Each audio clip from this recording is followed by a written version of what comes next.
Hello Crafted Shutter watchers, and today I have a tutorial for you on how to stabilize your footage quickly and effectively in Davinci Resolve. I'm on Davinci Resolve 15. This will also work in Davinci Resolve 16 and forward. I'm just going to grab a clip right here and drop it into the edit window. I'm going to go ahead and drop this clip on the timeline. So there you see it on the timeline. Now to edit the footage, now on 16 you can do it in the new cut page, but here on 15, and the tools are the same, you're going to click on the color tab. Okay, and when this pops up, it looks extremely intimidating, but it is not very intimidating once you learn it. That's the case with anything.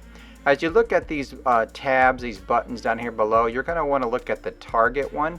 I call it a target, but if you hover over there, it will call the tracker. So you click on the tracker and you're still not going to see anything. Don't panic. Look right below here at window, click on the down arrow and just hit stabilizer. Okay, now here's the stabilizer. Now you have the cropping ratio, the smoothness, the camera lock, and you would use this if your camera was on a tripod and there was a little bit of shake, and your zoom. Then you have three different ways to stabilize. I'm going to do perspective first. I'm going to go ahead and hit stabilize. And you can see it's really quick. I mean, this is much faster than my Final Cut Pro on this Mac Pro. So I'm extremely happy with the speed of stabilization on Davinci Resolve. So here we are. We're going to go ahead and play it. And I just hit the space bar to play it. And I'm walking through and it's looking pretty good. This was shot at 60 frames a second. There's a little bit of wobble in the frame here in the back.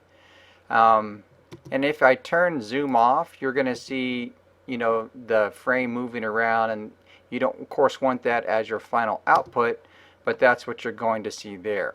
So let's try a different one. Let's go down to similarity. We're going to have to hit stabilize again. I'm just take my playhead back to the beginning of the clip. I'm going to click on stabilize, and it's crunching through that. And again, you can play with these different numbers down here to up the smoothness and the cropping ratio. When you up the smoothness, it's going to crop more automatically. So let's go ahead and play through this clip right here. And as you can see, it's looking really good. I'm actually happy with this, and there's not as much a bobble here on the frame in this corner, and this is looking nice and smooth in Davinci Resolve. So that's the one I would use for this. Now if I go along here and up the smoothness, you can do that, and there's going to be more crop involved when you up the smoothness.